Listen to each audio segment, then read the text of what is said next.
इसलिए साधारण तक मांगा है असम के लोगों ने। अगर इंडिया के कोई भी राज्य टॉलरेट नहीं करता है इस विषय को तो छोड़ दीजिए नॉर्थ को। The Prime Minister opened his mouth and the Nationalist Party says that Manipur is part of India and we care for the people of that state.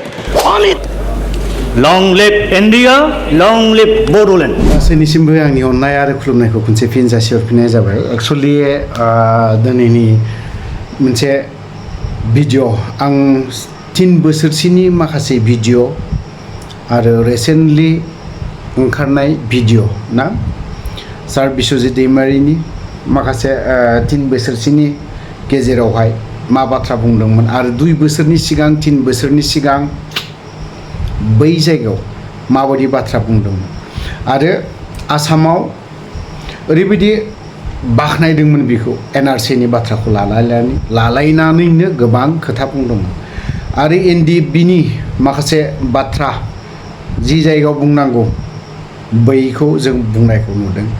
ओमफ्राय आरो दानो मणिपुरनि सासे दैदेनगिरि ना बिथ' फेसबुकनो इउटिउबनो गोबां ओंखारदों थेवबो लिडार हिसाबै जोंनिया बेफोरबायदिसो जानांगौ। गावनि हारिखौ लालायनानै गावनि हारिखौ लाना गावनि जातिखौ लाना जोंनि नर्थ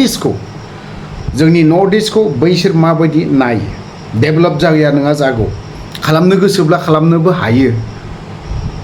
इन्डिया गभर्नमेन्टआ माबे जोंनि गोबां मानसियानो ब्लग खालामोना ब्लगाव गोबां बाथ्रा बुंनायखौ जों खोनानो मोनो माखासे जकिंनि बाथ्रा जोंनि इन्टारेस्टिं बाथ्रा बुंलायनायनि गेजेरजों माखासे बै ब्लगावबो माखासे बुस्थुआ गोबांनो हाबनाबो थायो।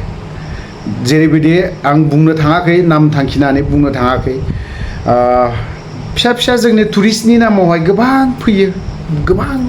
फैयोना बेफोरबायदिखौ डेभेलपमेन्टआ जोंनो बेफोरबायदियाव जेबो गैया। नर्थ इस्टआवहाय जेबो डेभेलपमेन्ट गैया आरो जोंनिया बिटिसिआव आसामनि आन्डारावसो बाव काउन्सिला नङा होमबा आसामनि आन्डाराव बाव होमबा जोंनियावहाय बिटिसिआव मा डेभेलपमेन्ट जानो जाखिनि आसामाव बाहायखांनानै आग्लायनाय बेफोरखौसो फैनायखौ जों नुनो मोनो।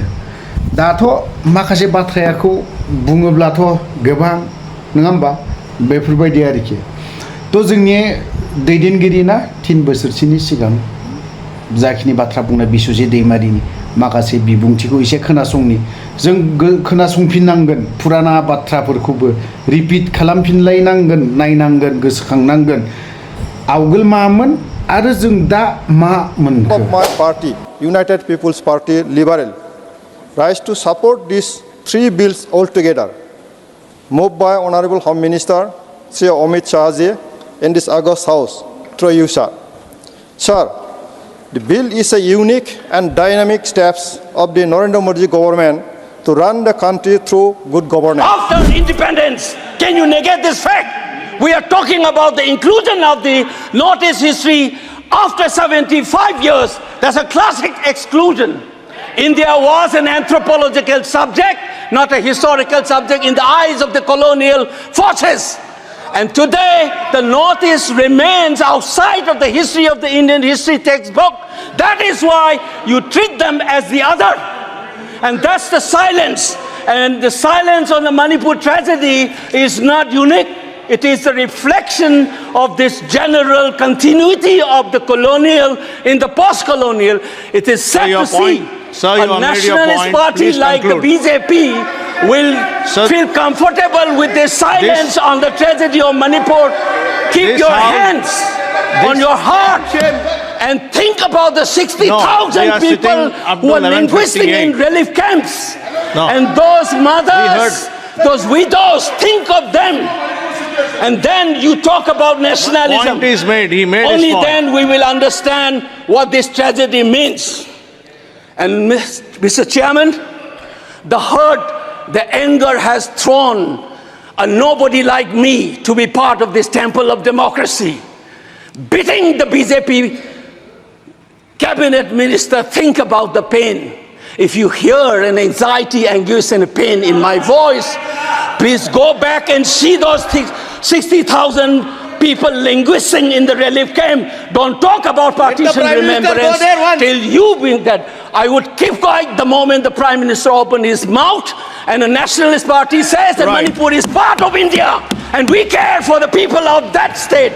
Only then I will accept what is nationalism in our face. और इसके बाद जो बोडोलैंड पृथक बोडोलैंड की मांग है सर, वो जो पृथक बोडोलैंड मांग कर रहा है वो भूटान के बॉर्डर में है सर, और जो भूटान है उसके साथ चाइना लगा हुआ है।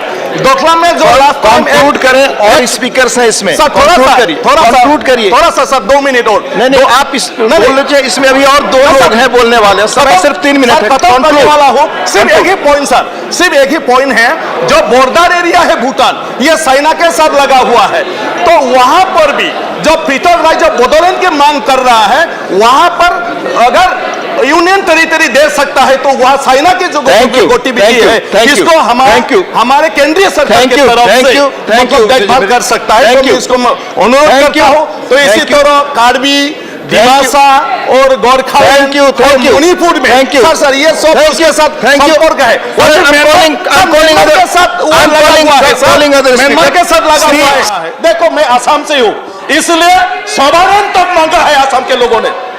अगर इंडिया के कोई भी राज्य टॉलरेट नहीं करता है इस विषय को तो छोड़ दीजिए नॉर्थ ईस्ट को, असम को छोड़ दीजिए। मैं अकेला हूँ, छोड़ दीजिए। क्या हमारे यहाँ पर बोलने का कोई मौका नहीं है? अपना बात रखने का हमारा कोई मौका नहीं है। डोंट प्रोवोक अदर्स, किसी भी भारतीय नागरिकों को